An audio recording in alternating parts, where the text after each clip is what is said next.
Thank you, Eitan, for coming back to Eishlet, so we can start again. It's now the second week that he's back, so we're really excited. And finally we can start our Eishlet again. So thanks for coming back. I'm honored. Okay. I don't know, it's getting a joke that's a bit boring. But I do want to thank my dear wife, Shira, for everything she does.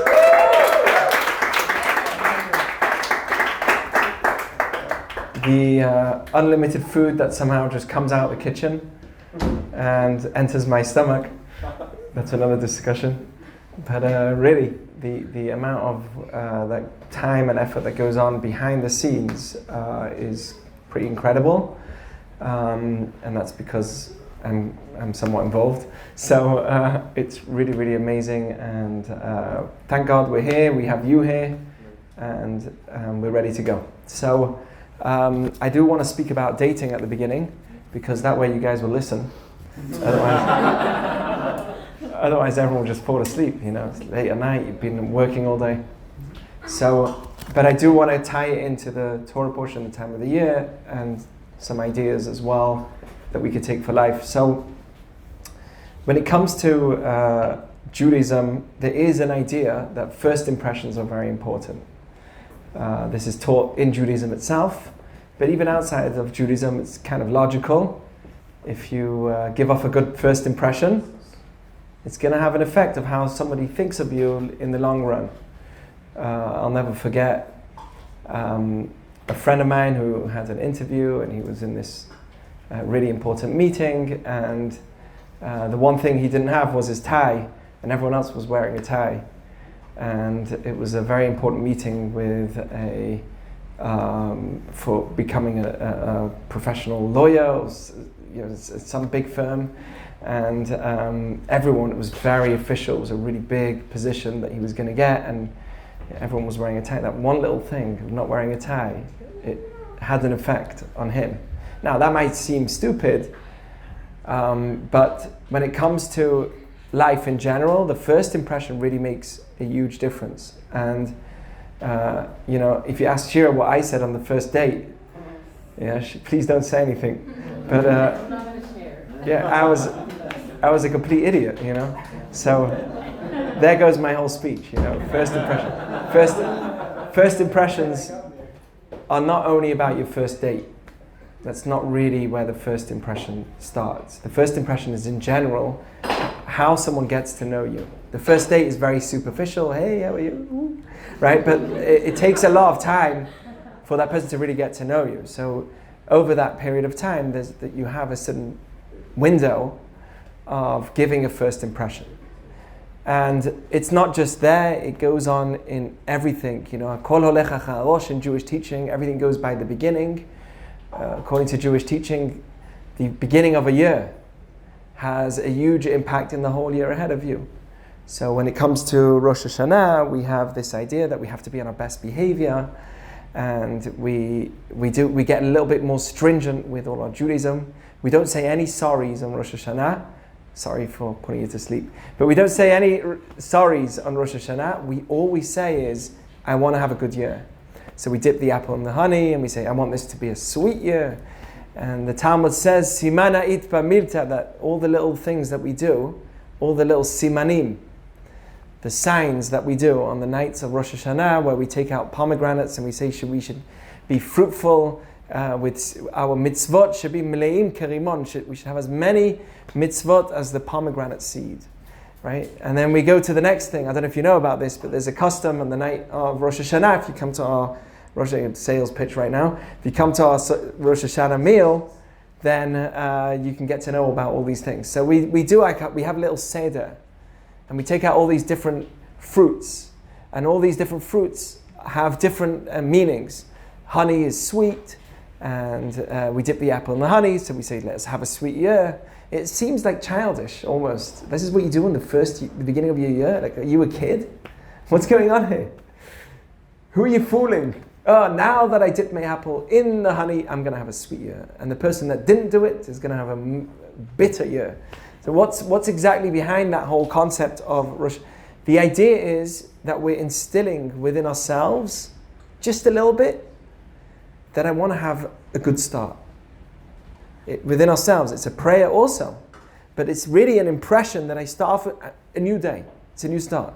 I want to start again. You know, humans sleep and we wake up the next day. It's like almost, it says in Jewish teaching that the morning is a et ratzon. It's a time, a very powerful time for prayer. The morning is a very powerful time. Like there's a lot of rachamim in the world, mercy in the world. Why? Because everything comes back to life. God's putting loads of life back into the world. Right? We all wake up. Some people don't wake up, but we wake up. So it's a certain energy in the atmosphere that we got to grab onto. And according to Jewish teaching, there's many animals that don't really sleep. Humans sleep, and we sleep quite a lot. Some more than others. But we do sleep a lot. Right? We do sleep a lot. There's animals that don't sleep. So why is it that humans sleep? What is the spiritual reason behind it? I know that you have a biological reason that you might know about, but I want to know the spiritual reason. Yes, it does give me, because it allows me to forget the yesterday. Imagine everything was one long day. That would be such an unforgiving environment. Right? As is, everyone's depressed, right? Imagine can you imagine one long day? You'll never forget what someone did to you 3 days ago, 4 days ago. I'll never forget as a little kid, I hurt myself. My teacher said, don't worry. I was crying, I was bitter.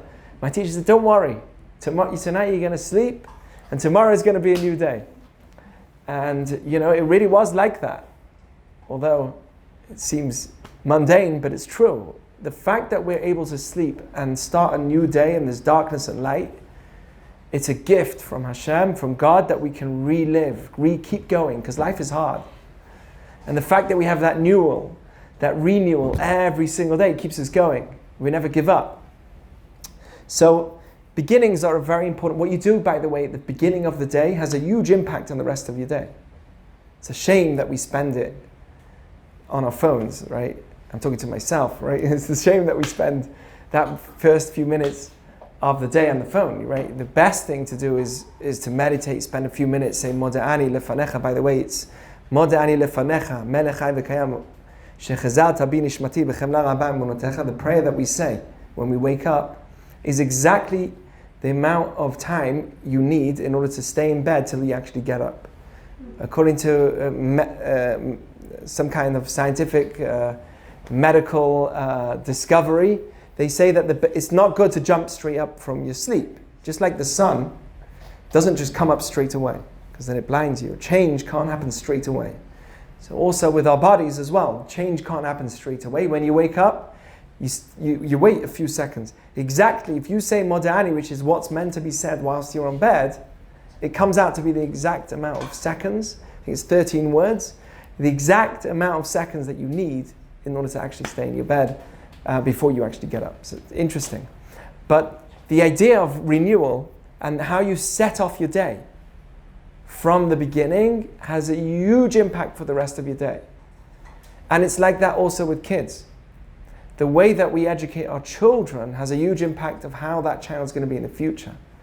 When you plant a seed in the ground, that seed, right, at the beginning, it's going to give you so much. It's going to give you a tree. It's going to give you everything. And if you move it, if you change the seed a little bit, that's going to completely change the entire tree. You can destroy the entire tree just by messing around with the beginning part, or even with a human being. Somebody does something tiny to the fetus at the beginning of pregnancy, right? Something small, that can have a huge impact to the baby, the person, for the rest of their life. Because the beginnings are such an important aspect of the rest of the future. It's like that with a child, it's like that with, they say the way you educate your child is like growing a tree. When you grow the tree at the beginning, what happens? It's soft, right? The bark, or whatever it's called, the tree, is like you can move it. It's weak, but you can still move it. You can guide it. At some point, as long as it's still young, as long as the tree's still young, you can still guide the tree. And you should guide the tree. Don't just say, I'll let my tree do whatever it wants. Right? Silly kind of parenting. You guide the tree. You make sure it grows in the right way. But at some point, the tree's going to come too strong. It's going to come too thick. You get what I'm saying? And then you can't change the tree. That's why, by the way, it's much, much better. According to Jewish teaching, it's more encouraged for somebody to marry young. The younger you get married, the better. Now, I'm not saying at the age of 15, 14, okay? Calm down. That's not what I said. But I'm just saying the younger someone gets married, and the later it gets, the harder it becomes. Why? Because the stronger the tree becomes. Every year goes by, the tree comes thicker and thicker and thicker. And what happens is, I'm talking about ourselves, right? We become more firm with our ways. And it's much harder for us to bend and change for the other. But as long as that tree is young, the tree can move around. And that's why we let the tree grow. When we're with our children, we let them grow. It's exactly like helping build a tree. We let the tree grow on its own. It's going to grow on its own, but we maneuver the tree until a certain point. There's going to be a certain point where the tree is going to go now on its own, and we can't. On a deeper level, if you want the tree to change, you'll have to really cut it when it's really full after many years. You don't like the way the tree's going, what do you have to do? It's a painful process. You have to cut many branches and take out your chainsaw, right? It's getting in the way here. You have to do real things to change the tree when it's older. But as long as the tree is young, it's movable. Make sense? So, Hakol holech achar harosh, in Jewish teaching, everything goes back to the beginning. The beginning has all of you in it for the future, right? The first zygote that you were, that had everything about you. It had your hair color, had the color of your eyes, it had all the information about you in that little speck. Tiny, tiny speck. But it had all of your information in it. It's mind-blowing. That's how the world works. And that's how it works also with work, with life, and with dating, and eventually with marriage as well.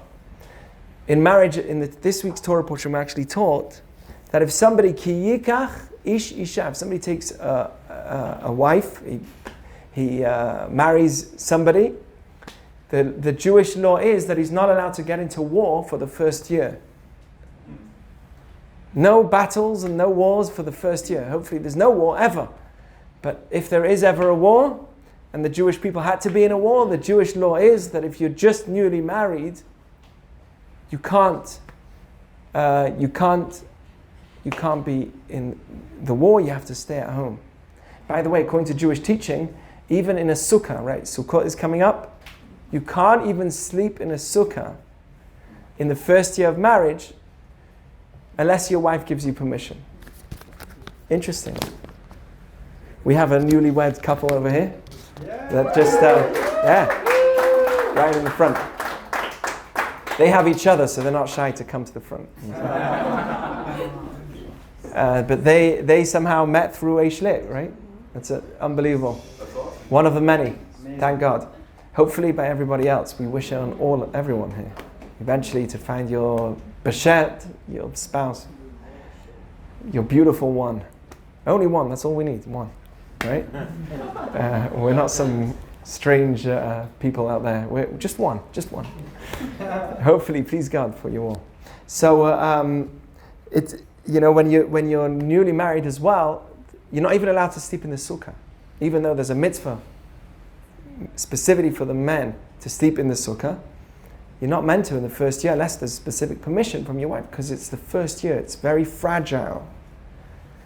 And it's very interesting when the Torah says and talks about the first year of marriage, and it's not just about marriage, this is also about many other aspects of life, but it says a very interesting message. It says, V'simach et ishto, he should make his wife happy. It doesn't say be happy with his wife. It says make your wife happy. What does that mean? It means that even if it doesn't make sense to you, so a lot of times when it comes to, especially with couples, but with everybody, I don't think the way you think. You don't think the way I think. The way we are is very different. We don't think the same way. But if I buy a gift, I have to buy it thinking of you. If I do something, I have to do it in a way that thinks of you, how you think, not the way I think. I have a friend who, as a joke, his dad brought they were 30 years married, so he, as a joke, Okay, calm down. No, don't get upset with me. But because it's a friend of mine. He's a good friend. But his dad, as a joke, after 30 years of marriage, he came in with a huge box, beautiful gift for his wife. And they were like, what is this? He had another gift hidden.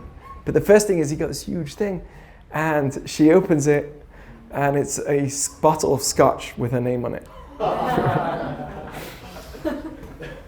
She's like, what's this? This is for you, not for me. So that's the way that we think also. A lot of times we think of the people around us in the way that I think. Make sense? That's my world. They're in my world. So I'm thinking of the people around me the way I think.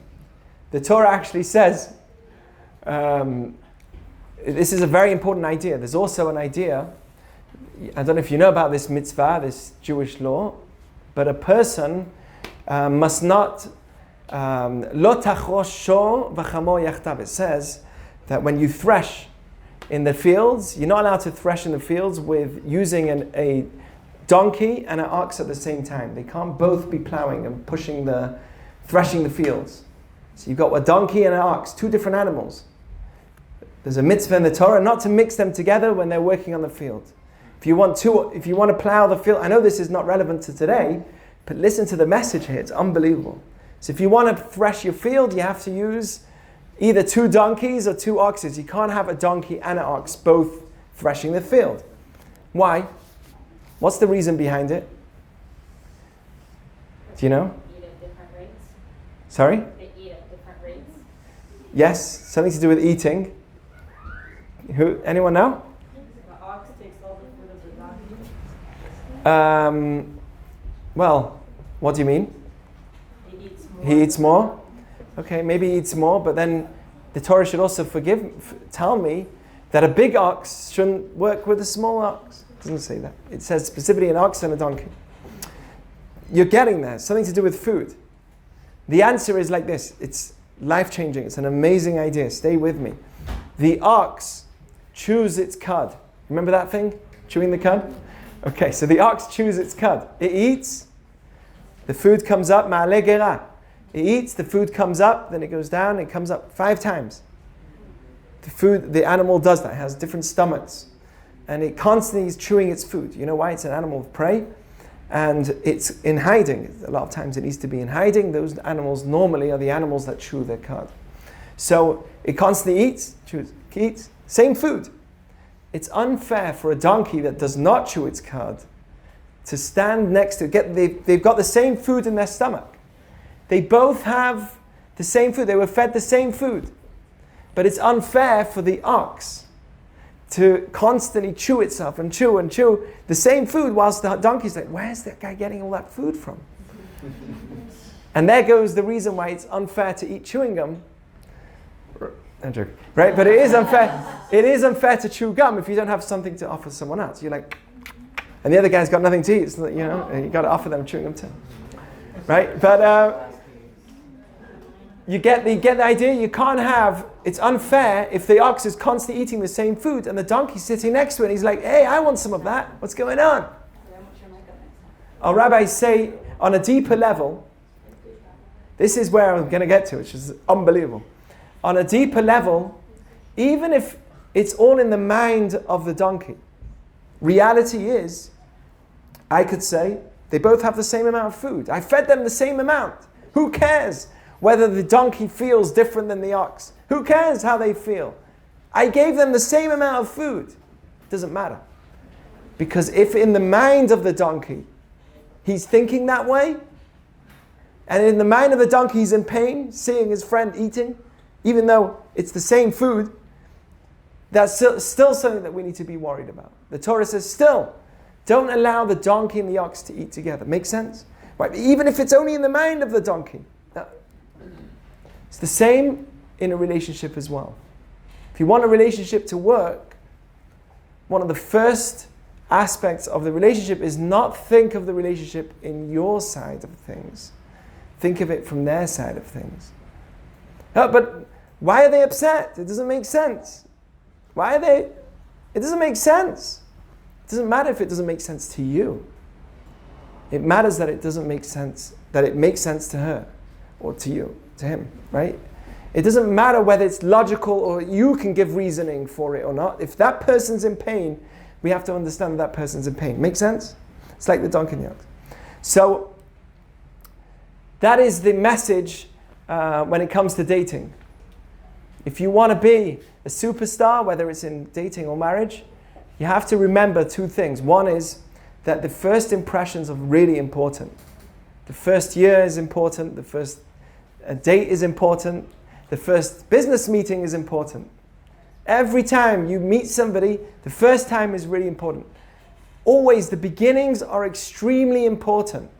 They are the DNA of the rest of your day. They are the DNA of how you're going to be in the future. And if you change, you manipulate the beginnings, you're going to change the whole future. That's why Rosh Hashanah is so important, that we don't have negative thoughts. The mitzvah is not to get angry on Rosh Hashanah on the New Year. Don't even get angry. What do you mean? I want to get angry now. No, on a normal time get angry, but now don't. Why? Because it's the beginning. And beginnings have such an impact in your whole future. By the way, Yom Kippur we don't even do yet. We only do that afterwards. Saying sorry. And no, nothing. Right now we're just going to focus on positive, change, good, right? New, beginning, future. Afterwards we start looking backwards and say, how can we change? Make sense? Okay. So that's about relationships, but I do want to also talk for a few more minutes. I say a few minutes and then I go on for like half an hour. But I do want to speak about a few minutes about the concept of how we battle within ourselves, because that's really what we're in right now. This is the time that we're in. We're in the time of Elul going into Rosh Hashanah, and it fits into this week's Torah portion as well, which is called Ki Tetze. You can always trust Gabe. Ki Tetze, which means when you come out. What does that really refer to? There's a very interesting story in the Torah, that during the time of war and battle, there would be captives. There will be many, many captives. And the Torah actually says that during battle, this is brought down in Maimonides, that if there's nothing to eat, and the soldiers in those days, when you were in battle, you were questioning whether you're going to live the next minute or not, right? It was the worst. They would fight with no energy left at the end of the day. They were finished in the worst conditions. And at the end of the day, they might end up in some faraway land fighting this battle. Just one second. Where's Neil? They might end up in a faraway land fighting some kind of battle, and they would be hungry. There's no food. The Torah says that they can actually even eat non-kosher. If that's all they have, they can even eat the non-kosher food. And there is a case that the Torah talks about, which is very, very interesting. It's hard to wrap your head around. When there's, in times of war back then, there would be harlotry. A lot of women that would give themselves up, stand on the side, and they knew that they were getting into a battle, so they would say, let's try and seduce them into being with me. And many people that were in the battle would fall into this situation. They would fall, they'd see, you're fighting all day. V'shavita shivyo, the Torah talks about this directly. It says that if you go out to a war and there was a battle and you have captives and there's people that were giving them, and you fell in a trap, you fell with them. The Torah says that you can't be with them if you've been with them once, wait 1 month. It's a very interesting story. It's hard to wrap your head around this story, but this is what the Torah teaches me. That if there is a captive and the soldier is there and he's facing this girl that gives herself to him, and he falls in the trap with her, the Torah says, wait 1 whole month. Let her stay in the house. Have you heard of this story before? No, Rabbi, the captive or the soldiers? The girl. The soldiers were the Jewish soldiers. They would go in battle. Oh, and the girl is captive. There would be these girls that were captives. And the Torah says that you shouldn't do this, right? You shouldn't, this is something against Jewish law, completely. But if this would happen, that someone would fall in the trap. He's been in battle, he's been in war, and he would fall in the trap. She's giving herself to him, and he'd fall with her. So the Torah says that he shouldn't, the second time, he should wait before he considers maybe marrying this person. He says you should wait. Wait 1 whole month. Have her stay in your house for 1 month, make her grow her hair. Don't be with her. And really listen to her. Listen to where she's from. Listen to her story. And she'll cry, she'll say, I miss my parents, I miss my father and mother, for a whole month. So this is the story that the Torah gives. A very interesting story that would happen at times of battle. And the Talmud says, Lo dibra Torah ele keneged yetzer hara. The Torah says that the Torah is really speaking against the internal yetzer hara, the evil inclination that we have. It's really talking to the evil inclination. It says after that if someone does marry such a woman, they will have terrible children that will come out of it. They'll eventually have problems. Right? You don't marry like that. That's not the way you get married. So the Torah actually does say that many, many problems will happen. But the Torah also, it's a fascinating thing that the Torah recognizes that humans have temptations. And it actually puts it in the book. It's a very interesting thing that there is a time where temptations can happen. And it says, if you fall, know that if you stay in this situation, many problems can come from it. But also, you have a month to think and rethink. This is actually referring to the month of Elul. And it says, Ki tetze la milchama, when you come out, you're going to be in a battle. What battle is it talking about? The battle of life. Every single person that comes into this world fights a battle. Ki tetze. When you come out, la milchama, you have a battle. What is it? Against the yetzer hara. Here, let me ask you a question. It's a very interesting idea. The Torah says, the Talmud says, I want to ask you, what's older? The inclination to do good or the inclination to do bad? The desire to do good. Which one is stronger in me? The desire to do good or bad? Bad? Good. Good stronger? Bad, good. Let's take a poll. Good, because otherwise I'm Take a poll. Actually, no, wouldn't it be good because everything in its origin is good by nature? Right? Everything was for the good. True. What came first? The answer hard. The answer hard. The evil inclination came first. The Talmud says like this. Call the evil inclination, by the way, there's nothing really, like you said, evil or good. But it's a tendency towards doing evil. Even though we know in our minds that it's not something that I should be doing. It says that there's 3 things that you can consider the yetzer hara. It's a melech, a kasil, a fool. It's a king. It's a fool. And the third thing is, it says melech, kasil, and what was it? Zaken, an elderly one. It's old. Why is it a king? It's a king because if it does win over me, it becomes the king. It rules over me. Every time I fall to the trap of the yetzer hara, the inclination, I say, let's sleep in. Who won? The king. He comes the king. Right? Every time the yetzer hara wins, the inclination to do something that I don't really want to do. My mind says, don't do it. I smoke. I said, no, why am I doing this? I smoke a cigarette. Who's the king? My inclination, the yetzer hara. Then it says, it's also a fool. Why? Gabe, why is it a fool? Yetzer hara is fool. Why is it a fool? because it thinks it can win. I never heard that one, but yeah, maybe that's a good answer. That's a good answer. It does think it can win, because we know that you will win it.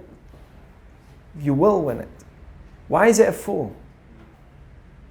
Because it makes us do the most foolish of things.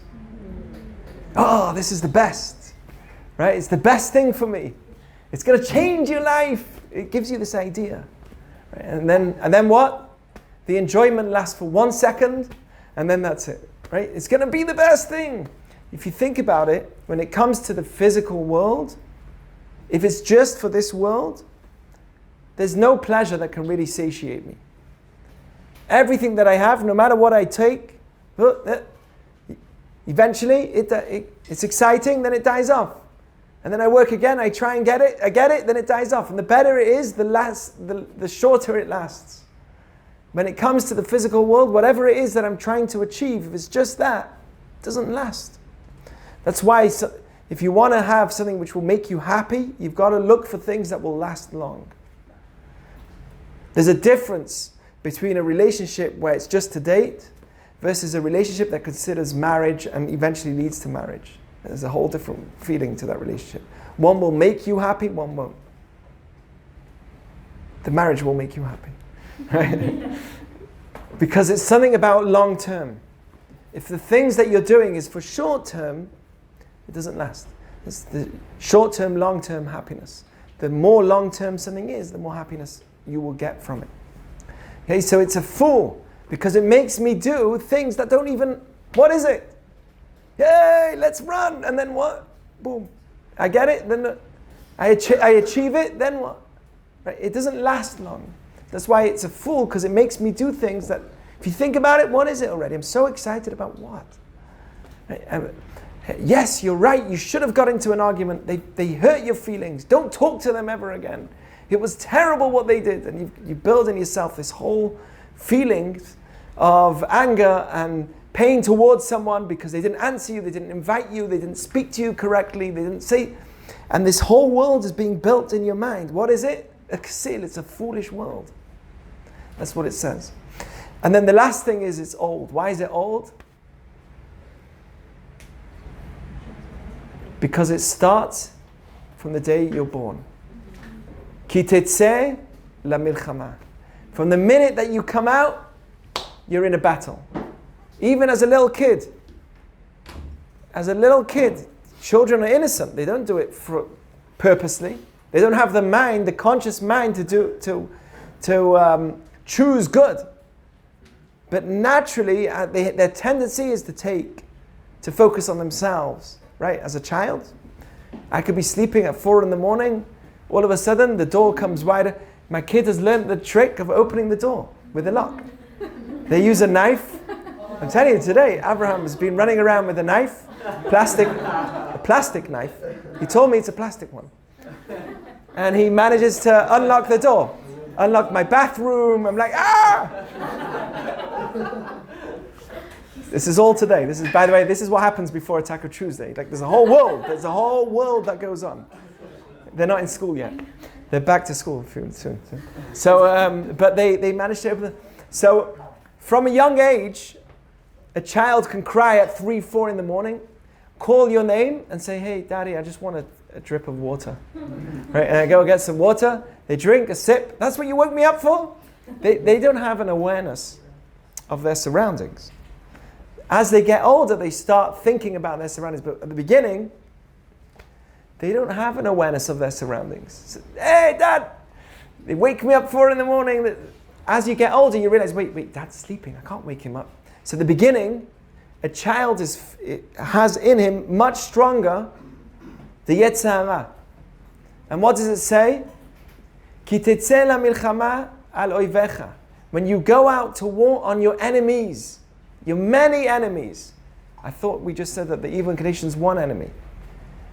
But it pushes me in a way that makes me think it's a whole world. It's impossible, like with Adam and Eve. What did the snake say? Oh, you can't just, not only can you not eat from this tree, you can't even touch it, which is not true. You can't, it makes it so much harder. It's impossible. And it seems like many things. It's like a mountain of challenges. It's impossible to do this. It's impossible for me to get along with these people. Why? Maybe it is. Maybe it is. Right? It's impossible for me to overcome my laziness. It's impossible for me to get up. No, maybe it is. It is possible. That's what Hashem says in this week's Torah portion. It seems impossible. Untano Hashem Elokecha biyadecha. And what will Hashem do? He will give it singular form. At the end of the day, you'll realize that it's just one little thing called the Yetzer Hara, and you can overcome it. There's no such thing in this world as a challenge that you can face that you can't overcome. According to Jewish teaching, there's no such thing as a challenge that you can't overcome. The rabbis say, and I'll finish with this, do you know what it's like? It's like a king that has a daughter, and he wants her to get married. And Everybody's saying, hey, I want to marry your daughter. Right? The princess, I want to marry her. Please, give it to me. Hundreds of men are running to the king's palace saying, hey, I want to marry you. So eventually the king says, I don't know, everyone seems great, but I don't know who's the right one. So what did he decide to do? Rapunzel. He builds this huge tower. He puts his daughter in the middle. And he says, whoever's able to come through and get my daughter is the one that can marry her. Okay, it's a mashal, it's a parable. Okay, no thinking that's a real story. But anyone who can get through this tall, you can marry her. What's the address? No. And he said, but you can't use it. You can't use any tools. You can't use a ladder. Nothing. You can just yourself, without any tools. If you can get into the building, tall wall, you can marry it. And everyone's trying. They're looking. They're trying to find the right screws. No, we can't use screws. They're trying to get in. They're looking around from all different angles. Maybe there's a way. No one can get in. Perfect wall. There's one guy that says to himself, wait a second, if the king says I need to get into that wall, if the king says that you can get in there without tools and someone can do it, then there must be a way. There has to be a way. Otherwise, why would the king command it? It's not impossible. The king said you should do it. So it must be a way that there's got to be a way to do it. He said without tools, without ladder, otherwise why would he say it? He decides to take a run. He walks a mile back and he starts running towards the wall. Runs. Goes straight through the wall. It's just paper. He discovers that it's just paper.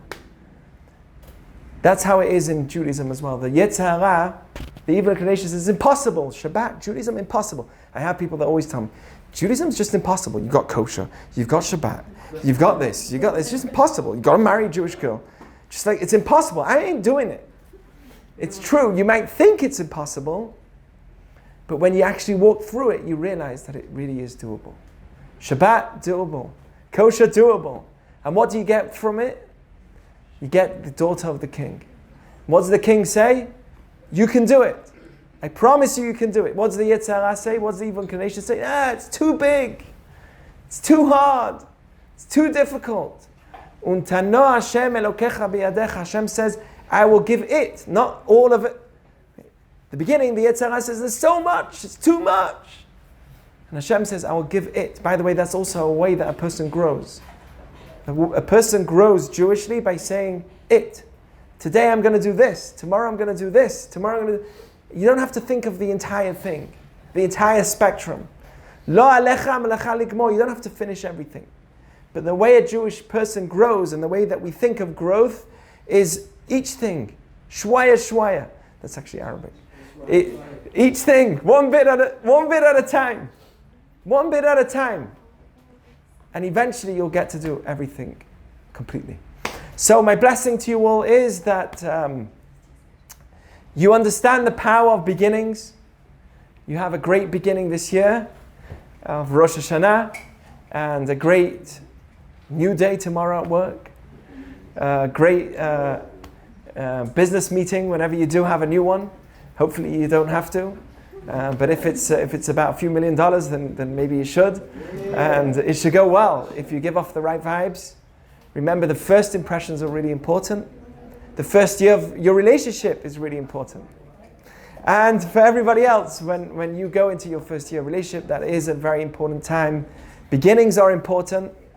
And also, never forget that if you're able to overcome your evil temptations, the temptations to do wrong, you will then be a more free person. Somebody who has no boundaries in life is somebody that's not free. It's the person that has the right boundaries of life that can really be called a free human being when they're able to say, I know this is in my mind, this is not what I should be doing, and I'm not going to follow my body. I know that this is not, and I'm going to overcome. By the way, Judaism is not against enjoying this world. It's only because we want you to enjoy the world in the most enjoyable way possible that we actually say that certain things shouldn't be done. It's only in order that we should have the best and most enjoyable life that's possible in this world. And for instance, dating. In Jewish teaching, we know that a person if the more they get, the more physical they get before marriage with whoever they date, the longer it's going to be for that person to find the right one. Judaism is very into making sure that you wait till marriage. You might say, oh, that's old-fashioned or whatever. But the guarantee, I'll tell you, it's a guarantee. When somebody's always exposed all the time to many people and they're physical with them, so why should I look for someone that's permanent? I'm comfortable right now. You start looking, you don't look beyond the physical. The physical right now feels good. Who cares about future? But somebody who is able to be shomer, to guard himself, then and wait for the right relationship before they actually in any way get physical, right? Wait till marriage. That person can actually hold. He's guaranteed to get married earlier. Not for sure, but at least, right? There's always an exception to every rule. I was just thinking. I was saying guaranteed. There is an exception to every rule, but the system that you're in is going to push you to a direction that would get you in that right path. Because when somebody's always physical, 4 years, 5 years with this person till I realize it's not even for me. She's not for me. But for these 5 years, I was enjoying the physical aspects, and I was just. So, that's just an example where if somebody's able to overcome the temptations for the right person, they're also going to be able to have the right person for the rest of their life. It's going to bring themselves to a moment which is closer. At least they're in the right path to getting the right person for life. Not just a friend mate, but a soulmate, right? A body mate, but a soulmate. That's what we should be looking for. Anyway, so are there any questions, ideas, or thoughts anyone want to share? I had a thought. Yes. I was just kind of like occurred to me as you're talking about the Yetzer Hara. That like you're saying like we can defeat it, but at no point do we really like defeat it for good. It's always there and it always comes back. And I guess that just kind of like I feel like there's another little lesson in there where that kind of like mirrors life a little bit. Where the goal isn't the goal, right? The goal is the fight. And the goal, it seems to me, for the Yetzer Hara is the fight. It's to always beat the Yetzer Hara and level up, So exactly. That was just kind of like something that occurred to me. That's beautiful. And you're right. It says that you never ever, till the end of your life, you can never trust yourself, that you've overcome yourself completely. The greater you become, the more likely you can fall. But I will tell you something.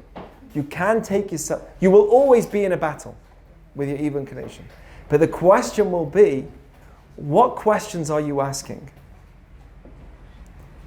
You see, there could be a rabbi that could be asking, should I give charity or not? There could be a very holy rabbi that could be asking, how much should I be giving to charity? Not just should I be giving to charity, but how much? There's different levels of what I'm asking. And there's some people that should I steal or should I not steal? The question isn't, are you in a battle? If you're in a battle, you're alive. Everyone's in a battle. The question is, what kind of battle are you in? And the way that you grow, a person grows. Every day you grow. You make different choices and you grow. You become a better person. Hopefully, when you're 16, the way you were thinking then is very different than the way you're thinking now, right? Because you grew. So as each year goes by, you make different choices in life and you start having an understanding of things in a different way. The question isn't, are you in a battle? The question is, right, the Yetzer Hara is always going to be there. The question is, what kind of questions are you asking yourself? What's the battle that you're fighting today? Some people are fighting, should I kill this person or kill this person? Well, that's not a good battle to be in. Right? Some people, should I beat him up or should I fight with that person? It's a better battle to be in. Still not good. And some people are asking, how much charity should I give? What bracha should I make? Did I say the blessing in the wrong way because I said twice in the same name of Hashem? And now I know you're in a good place. A year ago, you were never asking me that question. Right? Right. That whoever it is that asked me that today. You never asked me that question a year ago, 2 years ago. You never asked me that question 2 years ago. Right? So it shows where the questions you're asking and you're fighting shows what kind of level of a person that you are and where you're holding. But you will always be fighting. Yeah, we've got Michael at the back. Yeah, Rabbi, you said when you're a child, the Yitzhar is the strongest, and you made two analogies that I think that kind of contradict that. You said that when a tree is early, when its roots aren't strong, the bark isn't strong, so we get more rooted as we get older. Yes. And you were talking about the person who ran through the wall, right? And a little child doesn't have any barriers. They have ultimate imagination, right? But as we get older, we get more set in our ways. So I would argue that if we become more like a child who's innocent and more open to the world and more loving of everything around us, it's easier to conquer it. So you're right that a child doesn't have a Yetzirah Tov. His Yetzirah is very small. We according to Jewish teaching, the holiest prayer comes from a child. Why? Because they never sinned. They never did anything wrong. They're so innocent. It's called Tashbar, Tinokot Shel Bet Rabban Shelo Chatau. The children, their prayers are the holiest prayers in Jewish teaching. We want to hear, by the way, we always on Shabbat, Shira always makes sure that all the kids, at least then, always, they say, even Avraham, Shir, Hamalot. He doesn't know what he's saying. But those words have a huge impact. We believe that the words of a child that's innocent, they could change the world. So you're right that the child's more pure. The child's more innocent. That's true. But the child doesn't yet have a Yetzirah Tov because he's not conscious yet in terms of knowing right over wrong. He has to be taught, right? True over false. He has to be taught. Don't do this, don't do this, stop, right? All the time. But he doesn't yet know the difference between true and false. Make sense? So, and it's true that he's very light. His Yetzirah it's not strong. Everything's innocent. But all he has right there is temptations. He's working only off instincts. Only off temptations to take, to eat. He doesn't think beyond that.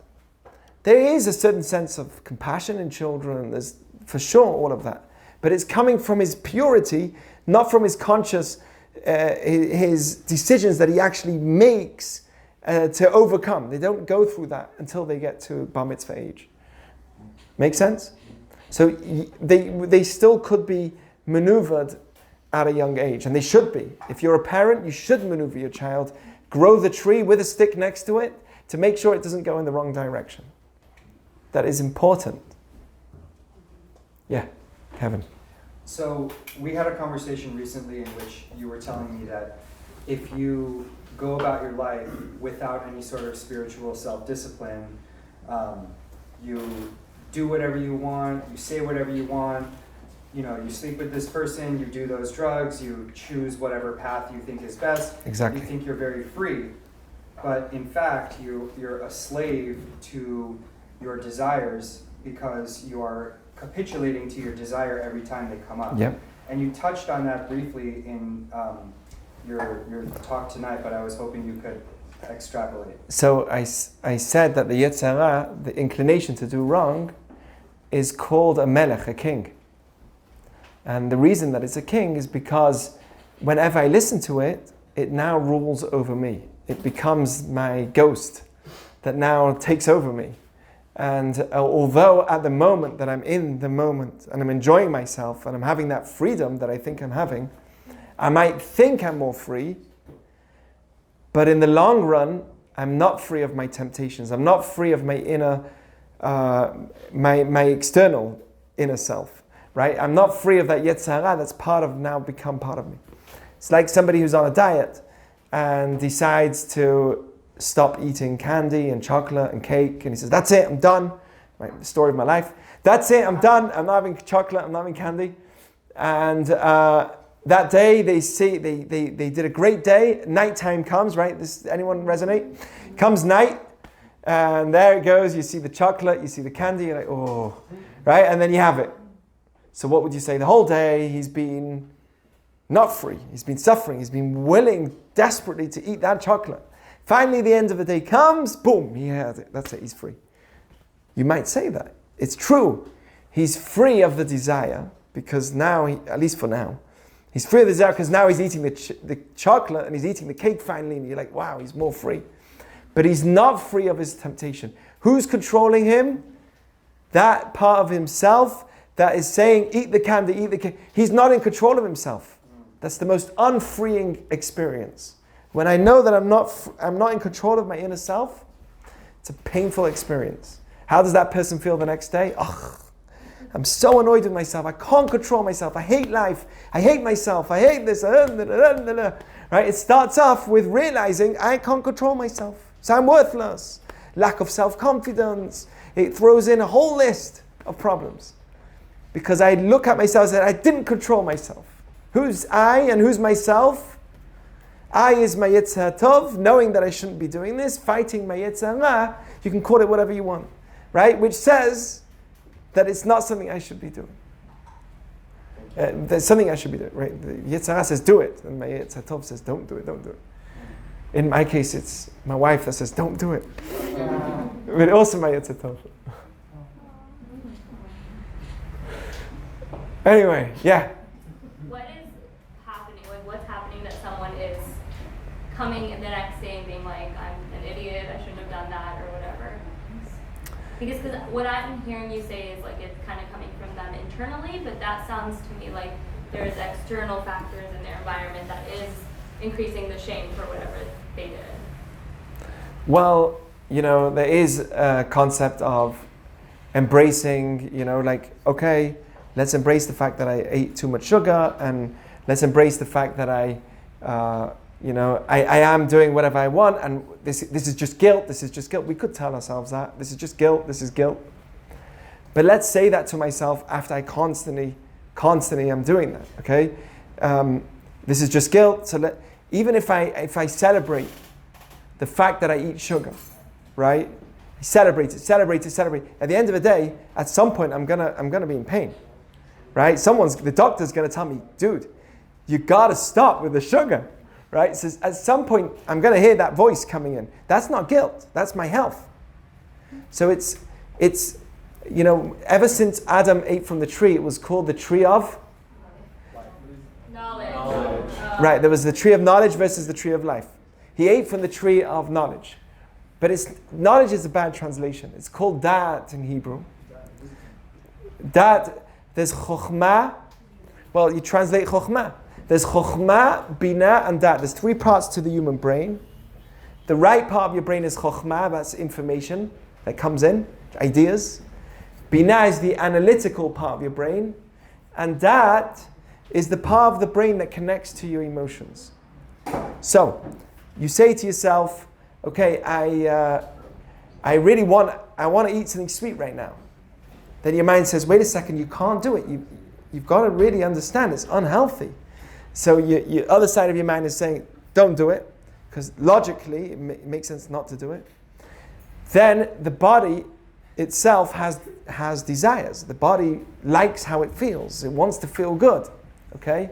So the body and all the parts of your body is connected to the Yetzer Hara. When Adam ate from that tree, he was actually connected. That's what da'at means, to be connected to the draw to do bad. It's part of you. So, this is according to Jewish teaching. People might tell me this is all, we're just polluting your mind. But it's not true.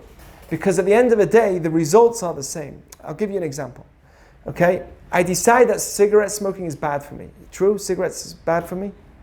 Cigarettes? So anyone here thinks that smoking cigarettes is good for you? Weeds is good for you. No, I'm joking. Right? Cigarettes. Anyone here thinks that cigarettes is good for you?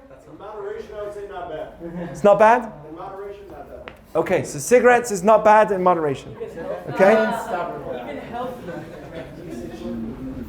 Okay. It's only society telling us it's bad. Society telling us it's bad. Let me ask you a question. Rabbi Kiva Tatz gives an example. Have you heard of this example? Maybe. Rabbi Kiva Tatz gives an example. Somebody, true story. He had lung cancer. He was smoking. The doctor said, you got to stop. He didn't stop. They said in the years from now, if you don't stop, you're getting constant problems in different parts of your body. We're going to have to amputate your arm. Eventually they cut off his arm. They told him, if you continue smoking, it's going to affect your legs as well. It's spreading everywhere. Your infection is going into your legs. We're going to have to remove your legs. Eventually, true story, they got rid of his legs. He's still smoking. He says, it's not good. Eventually, the guy was literally hanging. They told him you have 2 or 3 days to live. He's literally hanging on a thin thread. He had to have someone else hold a cigarette for him as he's outside of the hospital on a wheelchair. Somebody else, and he's still smoking. Now you tell me, how could somebody who's come to the conclusion that this is totally bad for me, not only has come to the conclusion, come to the knowledge that it's bad for me, still do it? I mean, it's an addiction, right? It's an addiction. It's so complex What's complex? to say that, oh, you shouldn't just stop. So, no, I'm not judging him. But I'm definitely saying that there's a disconnect between what the mind says. He knows. Now, the guy himself was talking about this. Rabbi Tetze gives a story. He was talking about it and saying he doesn't want to do it. So you're saying, good, there is an addiction. But the mind knows that this is the worst thing. I'm losing my legs. I'm losing my arms. There's many people that were addicted and they managed to quit. If he didn't have the cigarettes available, he wouldn't do it. So the mind knows that this is something that's the worst thing for me. Right? This is terrible. Yet there's a draw to do it. That's the confusion that we have after we ate from the tree of knowledge. Before we ate from the tree of knowledge, Jewish teaching understands that when I know that it's bad for me, I wouldn't do it no matter how addictive it is. I will never touch it. It's bad for me. My mind comes to the conclusion. The dat comes to the conclusion that it's wrong. I wouldn't be connected to it in a way which would still make me want to do it. Because the Yetzer Hara wasn't part of me.